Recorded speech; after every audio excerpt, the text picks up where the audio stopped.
No se diga más por Top Latina. Lo vi acompañando al nuevo ministro de Educación, Luis Miguel de Camps, a una reunión con la ADP. Fue que le pidieron ayuda para que esos tiburones no se lo comieran vivo. Lo que pasa es que como la Asociación Dominicana de Profesores es afiliada a la Confederación nuestra, a la CENU, pero es una tradición que viene de la fundación de la ADP. O sea, es una nación con más de 50 años. Y desde la fundación está mezclada, siempre con nosotros, vinculada. Entonces, además, Luis Miguel, se puede decir que en su gestión se llevó bastante bien con el movimiento sindical. O sea, supo manejar muy bien las relaciones, siempre fue así. Entonces, gran concertador el ministro. Entonces dijo, bueno, yo quiero que me acompañen profesor Rafael Santos, que es director de Infotep, ¿verdad? Así es. Usted fue presidente de la ADP, pero también fue dirigente de la antigua CGT, que hoy lo que la CEN, y somos compañeros de todos esos procesos, de larga data. Entonces dijo, y que me acompañe don Pepe para equilibrar, así dijo, sí, la visita. Y ahí fuimos, tranquilos, y se dio esa reunión, mire, lo más sosegada, tranquila. Ahí hubo exposiciones, buenos deseos, ¿verdad? De que las cosas se hagan bien, ¿sabes? Que se habían dado unas declaraciones un poquito fuertes, ¿verdad? Adelantadas. Ácidas e innecesarias. Exacto, innecesarias porque después que usted se investiga sobre la trayectoria del ministro, se da cuenta que él ha tenido vínculos con la educación por tradición familiar y de otro tipo, ¿no entiendes? Claro, es una buena descripción de Eduardo Hidalgo. Ha sido innecesario. Don Pepe, una pregunta. Sí. La Confederación ¿tiene información, tiene alguna especie de censo de por dónde anda el promedio de edad de los empleados de la fuerza laboral dominicana? Y sumándole una pregunta compuesta, además de eso, si llega a ser complejo para usted o cómo usted se hace para representar esos intereses de ese grupo, que me imagino que debe haber incluso una diferencia de edad importante. Sí, ciertamente eso la pregunta interesante porque sucede que me la mandó Máximo. Constante. Se trata. Sí. Además, mire, cuando uno analiza, por ejemplo, los procesos de hoy y lo compara con la tradición de nuestro obrero fundacional, ¿verdad? Tradicional. Sí. Y usted dice, una persona en Mercasí se le entregaba la medalla, era la manicera antes, se le entregaba la medalla al mérito de sus 30 años en la empresa. Sí. Hay empresas que lo hacen. Sí, hay empresas a veces que 50. Y pasa tradicionalmente eso en las empresas tradicionales nuestras. Hoy muchas veces usted se encuentra con que la gente siente que mucho tiempo 5 años. ¿Te entiendes? Sí, o sea, siente que mucho tiempo 5 años. Y más si quiere ¿verdad? Variar, transferirse a otro sitio. Muchas veces. Disculpe, don Pepe. Muchas veces, aunque mal le vaya, pero quiere hacer la transferencia, ¿verdad? Entonces, cuando también analizamos, por ejemplo, lo que usted decía, hoy, por ejemplo, las organizaciones internacionales, ¿verdad? Porque el movimiento sindical es un engranaje que pese a todos los cambios que se han producido en la política internacional, etcétera, conserva todavía una conectividad internacional. Entonces, ayer, por ejemplo, decía el Centro de Formación de OIT en Turín, nos mandaba una correspondencia pidiéndonos que para un curso de entrenamiento en el centro de Turín, en Italia, una persona, hombre o mujer, con menos de 35 años, o sea, debe tener menos de 35 años, debe saber inglés, escribirlo y hablarlo, el inglés, ¿entiendes? Y no debe ser una persona de la estructura direccional de la Confederación, sino que debe ser un miembro de la base. Mire, le voy a decir una cosa, Se complica. Eso complicó el usted poder escoger, ¿verdad? A una persona con esas características en el movimiento, ¿verdad? Se complicó. Entonces, cuando usted analiza, por ejemplo, Y eso no es una señal de alerta, don Pepe. Sí, es de alerta. De cómo quizá se necesita renovar de alguna forma el movimiento. Claro, se necesita eso porque es comprensible desde el punto de vista de lo que te exige, por ejemplo, el mundo de hoy, ¿verdad? ¿A qué nos impusimos nosotros? No impusimos al obrero industrial de la industria, al industrial, al que estaba junto, 150 gente en una empresa, junto todo. O nos encontramos con un fraccionamiento, ¿verdad? De las empresas. Donde tú tienes una empresa que hace una cosa, otra que hace la otra, otra que hace la otra. Y el mismo trabajador muchas veces no se adapta a entender que el mundo laboral de hoy no es el de ayer, ¿verdad? Y queremos mantener, por ejemplo, el mismo método de organización del pasado. Pero, organizar con el pasado cuando los puntos han cambiado. Mire, para decirle algo, por ejemplo, que pasó en la reforma del código, vamos a suponer. Nosotros dijimos, hay que invitar a las empresas de plataforma a una reunión. Sí. Oiga, aquí lo están diciendo. Lo están diciendo los empresarios que están de ese lado y nosotros que estamos de este. Y Luis Miguel, el ministro, que está de este. Hay que invitar a la empresa de plataforma porque en realidad, ¿quién controla esas empresas? Copardón, Coné, nosotros no lo controlamos. Menos nosotros, ¿verdad? Claro. Y el ministerio, no, tampoco. ¿Y cuánta gente andan por la libre? ¿Y cuánta gente pueden haber ahí, verdad? Que andan por la libre, ¿verdad? Así mismo. Un paquetón de personas que andan por la libre, pero que son personas a las que le pasa un accidente, ¿verdad? A lo que más le pasa accidente. a lo que más le pasa accidente o causa un accidente, ¿verdad? Con otro, pero tienen un tema de salud. ¿Usted se fija? Claro. Tienen un tema salarial, tienen un tema. Un día no serán lo que son. Serán personas que necesitan una pensión, una asistencia médica. A propósito de los cambios, don Pepe, ¿se tiene medido la rotación laboral actual, al día, a la fecha, por lo menos en los últimos 10 años? ¿Se tiene medido cuál ha sido la rotación laboral? Y soy más específico y definiendo. ¿Cuánto tiempo dura una persona en un trabajo o en una empresa como tal? Lo que le llaman la rotación. La rotación, sí. ¿Qué tiempo? Lo llevó un estudio el ministro de Trabajo. Ahí, fíjense que. ¿Qué tiempo dice? A la reunión de las tres partes, sí. El ministro llevó un estudio. La rotación laboral, como decimos nosotros, es 5 años. Por eso fue que yo le hablé a ustedes. Recuerden de los 5 años. Entonces, los 5 años se siente incómodo, quiere trasladarse, arrancar, irse a los 5 años. O sea, la tendencia es cambiar de empresa. Entonces, dependiendo del ingreso de la persona. O sea, hay diferentes. Sí, dependiendo del ingreso, de los niveles. Pero oiga lo que le voy a decir. Porque la rotación en los sueldos mínimos es mucho mayor. Hay una gente, que te di que cuando. Porque aquí estamos hablando en otro estilo. Aquí yo no estoy como hablando desde el punto de vista de atrincherarme en una posición. No. Quiero estar como sociólogo. Como si fuera un diálogo libre entre nosotros. Claro. Y diciendo así, ¿verdad? Claro. Una persona muchas veces ve 5 años y calcula las prestaciones que tiene. Sí. Entonces él ve, ¿sabe qué? El flujo de caja. Sí, claro. Como de una empresa. Eso es su ahorro. Si yo motoconcho, si yo motoconcho, ¿verdad? ¿Cuánto puedo yo producir? Entonces dice, pero con lo que yo gano aquí, si me dan las prestaciones, yo puedo comprar un motor. Yo saco un motor, así que dice. Claro, lo saca y lo va pagando al paso. Saco un motor, sí, y voy para la calle.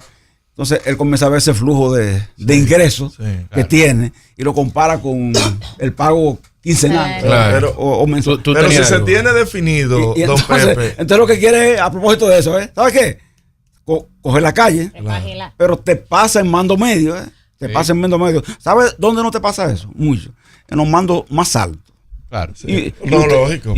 Ahí aseguradas otros beneficios. Ahora, pero si se tiene definido, don Pepe, que 5 años es el promedio de rotación, Entonces, ¿por qué no aceptar el planteamiento que hace Copardón, que hacen las empresas de limitar y de ponerle un tope a la cesantía? Porque pues ya está definido, son 5 años. Bueno, la empresa privada está diciendo, bueno, vamos a poner un tope a 5 años para la cesantía, porque al final de cuentas, si la rotación anda por ahí, yo no veo cuál es el problema. Usted ve. Esa no se la mandé yo, don Pepe, ¿no? Eso fue un planteamiento hecho en esa mesa a raíz de eso. Pero oiga lo que pasó, porque... Y nosotros lo que somos leales y duramos 20 años. No, porque donde, usted sabe... No, porque a los nuevos, recuerda que a los nuevos. Oiga, donde la dan, la toman, ¿verdad? También. Entonces cuando se dijo eso... Donde compran, venden. Nosotros dijimos, sí, exactamente, dijimos, mire... Si es así, no le tengan temor entonces al tema de la antigüedad, porque ustedes plantean su razonamiento sobre la base de que, oiga esto, de que los saltos, los mandos medio y alto, se convierten en mandos costosos. ¿Por qué? Porque se afianzan en las posiciones y se mantienen el pasivo laboral por largo proceso en ellos. Entonces se acumula lo que se llama pasivo laboral. Correcto. Ellos nos dicen, el tema inclusive no son la gente de ustedes no, porque la gente de ustedes en definitiva no hace una gran acumulación, pero además, según esta rotación laboral que se produce, se van constantemente, ¿verdad? Claro. A una rotación, un flujo constante y un relevo, por tanto, y cambio en la empleomanía, etcétera, etcétera. Ahí entonces vino la pregunta: si es así, entonces ustedes no tienen que tener ningún temor, porque si la persona, su promedio son 5 años, y ustedes mismos están planteando el tope de 6 años, entonces ustedes están planteando un año por encima de lo que es el tope que ustedes señalan, ¿verdad? Que según ese estudio existe en sus empresas. ¿Por qué el temor entonces? Entonces ahí los empresarios, les voy a decir una cosa, encontraron poco que decir, aunque dijeron, ¿entiendes? Pero bueno, fue poco, a partir de ahí, ¿entiendes? Poco que decir, ¿por qué? Porque tú te estás presentando el problema y al mismo tiempo dando la solución. Entonces la cesantía ahí ya no era un problema desde el punto de vista de que la rotación, tú admites que en ese estudio señala que es de un límite de 5 años. Hasta ahí llega la gente. Entonces, si es de 5, la acumulación no es tal. Yo estoy de acuerdo con usted. La cesantía en la República Dominicana es la única malla de seguridad que tiene más del 70% de los empleados. Pero déjame terminar y tú hablas cuando yo termine. Que tienen más del 70% de los empleados para cuando salen de una posición sin estar preparados puedan sostener a su familia. La realidad dominicana es que aquí no hay ningún tipo de programa del Estado para sostener a las personas que de un día al otro se ven sin un medio de sustento. La realidad de este país es que... Un seguro de desempleo. Un seguro de desempleo. No existe. No existe. Pero no solamente el seguro de desempleo no existe, sino que además la realidad es que más del 70% de los empleados formales, porque los informales no tenemos cómo medirlo, no llegan al costo de la canasta básica. Aquí la gente vive pagando una tarjeta, sacándole dinero a una tarjeta de crédito para pagar otra, la clase media, los que tienen tarjeta de crédito. Y los que están un poquito más para abajo, ni a eso alcanzan. Entonces, yo entiendo que la estructura de la cesantía podría ser revisada, podría ser apoyada por el Estado mediante un sacrificio fiscal que se ha planteado también, y creo que los sectores sindicales no están en desacuerdo con el tema de que se libere de pago de impuestos sobre la renta, que se pueda declarar anualmente el pasivo laboral y que eso te libre de impuestos sobre la renta. Pero tampoco el Estado ha hecho lo más mínimo para cumplir con la ley, porque es una ley, y liberar la escala salarial que está liberada de impuestos sobre la renta. Pero entonces estamos hablando de aumento salarial. Yo particularmente, hasta que la situación no se resuelva, yo no soltaría esa rama, porque esa es la única rama que tienen los trabajadores dominicanos. Lo que tiene al mercado laboral con los ingresos bajos, con los sueldos bajos, los salarios bajos, es precisamente el tema de la cesantía. No, eso es mentira. Bueno. Claro que sí. No, porque si el sector empresarial estuviera libre de ese pasivo le pagara laboral, lo mismo, mi hermana, porque el sector empresarial está para hacer dinero. No, señor, porque el mercado se dinamiza. No, que es lo que se va a dinamizar. Claro nada, que sí. mi hermana. Pero vean acá, ¿tú no crees que hay muchas personas que se quedan en un trabajo contando con la cesantía para poder cobrar ese dinero cuando se retire y cuando vaya a renunciar? Porque es el único ahorro que tienen, porque no hay ahorro. No está bien. No hay ahorro. Mira, Barruy, intervenga ahora. Y pare esto. Sería importante escuchar un Pepe. Oiga lo siguiente, mire. El ilustre empresario Fran Rainieri está en Punta Cana, ¿verdad? Dirigiendo. Claro. Ese mundo laboral de Punta Cana. Muy importante, ¿verdad que sí? Señaló exactamente. Está diciendo lo que está diciendo yo hablo por el sector empresarial. Digo, bueno, si liberaran esto de aquello, aquí hubiese mejores salarios, etcétera, etcétera. Pero tenemos que decir lo siguiente, porque Máximo lo trajo, el tema de la seguridad social y su relación con la cesantía. La ilustre empresaria, empresaria no, yo creo que ella es asesora empresarial, Marisol Vicente. Marisol Vicente Bello. Vicente Bello, sí. Escribió un artículo muy reciente en la que ella hace la historia del tema del seguro de desempleo y la protección del seguro de desempleo, por todo lo que estamos defendiendo nosotros aquí. Estamos defendiendo aquí. Sí. Ella dijo que cuando se hizo el estudio del seguro de desempleo, en realidad se actuó mal, se cometió un error al pensar que un seguro de desempleo podría ser asumido por el empresariado. Oiga, textualmente dijo así. Y dijo lo siguiente: la cesantía es un derecho eventual. Claro. La palabra no son exactas, ¿verdad? La que yo estoy citando con relación a ella. Es un refraseo, sí. Pero ella dijo así. Es un derecho eventual. Y por tanto, las eventualidades son casuísticas, ¿entiendes? No son necesariamente prefijadas. El seguro de desempleo sí lo es distinto, ¿verdad? Porque cuando usted en Estados Unidos, en un país de estos, donde hay desarrollo y hay seguro de desempleo, cae en un estatus de desempleado. ¿Qué pasa? Es un derecho, no eventual. Un derecho a que usted tiene derecho, a que se paga la redundancia, y tiene que cobrar y mantenerse por un tiempo X. Entonces dijo, eso no podría soportarlo, por tanto, el sector empresarial, y solo podría ser un hecho, dijo ella, si es financiado por el Estado, dijo así, por el Estado dominicano. Porque no queremos financiar nada. Así lo dijo, O sea, lo transfirió inmediatamente al tema Estado. ¿Y usted está de acuerdo con eso, don Pepe? El Estado debería ser el responsable. Pero oye, mira, por eso fue que en la ley, que es lo que le quería decir, que de esa sociedad se estableció en el artículo 50, ¿qué se estableció? Hacer un estudio.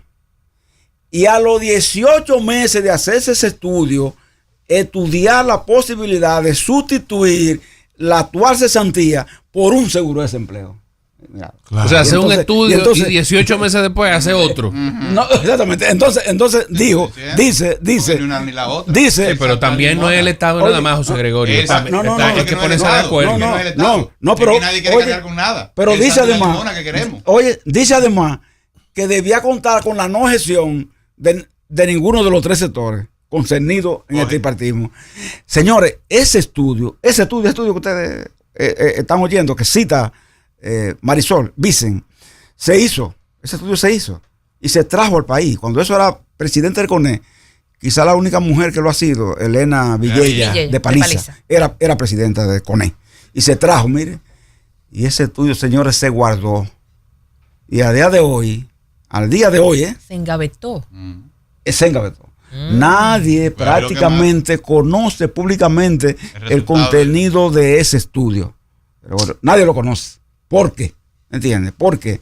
Porque a la hora de la verdad de ese estudio, señores, había que meterse en una línea de pago de impuestos, porque no se olviden, cuando hablamos con orgullo de los países nórdicos, ¿verdad? Yo digo que la inclinación mía, después de ser marxista, comunista, ¿verdad? Es como, yo copiaría el modelo nórdico. O sea, me gusta Finlandia, Noruega, Dinamarca. Que es un modelo socialista, no comunista. Eso es lo que me gusta a mí. No Estados Unidos, sino ese modelo. Entonces, yo digo, ¿verdad? Cuando uno le pregunta a un obrero danés, vamos a suponer, le pregunta a Per, un compañero nuestro, ¿verdad? Que es amigo nuestro, que es del movimiento sindical. Y allá, ¿cómo es? No, yo pago 56% de impuestos salarial, ¿verdad? Bárbaro eso. Pero mis empresarios pagan el tanto por ciento. Sí. Ahora yo me puedo hacer una operación de corazón abierto sin costo. Mira, Alba. Claro. Yo me pude hacer una operación de corazón abierto. Me cuenta él, sin costo, sin costo. Entonces tú dices, bueno, y es parecido a lo que podemos nosotros ver en los que son los países nuestros. Es parecido. Por eso es que nosotros, señores, nos hemos refugiado en el aspecto de cesantía como una única prácticamente garantía. ¿Por qué? Porque lo otro es dejarte de guarnecido con un compromiso de un seguro que en este caso es inexistente, no es localizable, no es tangible. Entonces tú no puedes ir detrás. Pero vamos a ser primero, pero vamos a impulsar porque eso se dé, porque el seguro de desempleo se dé. Vamos a empujarlo. El seguro va a ser como el seguro de salud, un seguro de vehículo. Vamos a empujarlo. Porque tú pasas 20 años pagando un seguro de salud y vas a un servicio. Por mis dificultades visuales, yo no voy al compañero, pero dijo ahí, la indexación, ¿desde cuándo no se 2017, hace? 2017 no se hace la indexación. ¿En cuánto? Vamos a luchar pero luchemos por eso. Oiga. Además. ¿En cuánto estaría hoy el salario liberado? 47. Mire, la mayoría de trabajadores públicos y privados reciben un aumento salarial solo con quitar la. Pero ¿y por qué esa conversación no la lleva la Confederación, don Pepe? Se planteó. Se ha llevado, se planteó.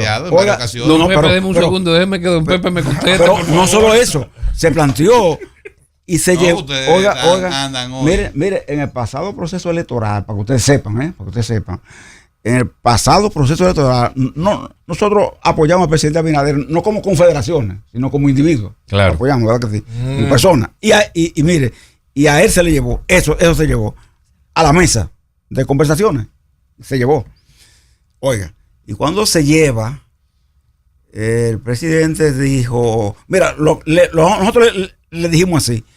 Resolver ese problema implica un aumento salarial sin hacer ningún aporte adicional. 30% directo. Adicional. Es un 30% directo. Usted lo hace automático, ¿verdad? Ahora mismo. 45%. Y le aumenta a todo el mundo, porque es público y es privado. Y el presidente dijo, bueno, bien la idea. Yo voy a mandar a estudiarlo. El estudio.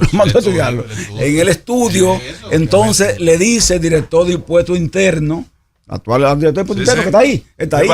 Luis Valdés. Le dice, bueno, presidente, esto implica una cantidad X de millones, tanto, si se plantea otra vía de sustitución de ese ingreso, ¿verdad? Para que el Estado, entonces podríamos.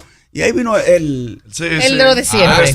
Lo de siempre. Oye, lo que decía ahorita, nadie quiere soltar el peso. Don Pepe. Y que se jode el trabajador. Don Pepe nos mató el tiempo. Estamos un minuto sobre las 9 de la mañana y tenemos que despedirlo, don Pepe. Usted sabe que esta es su casa, siempre un placer recibirlo y escucharlo. Amigos, cerramos por el día de hoy. No se diga más por Top Latina.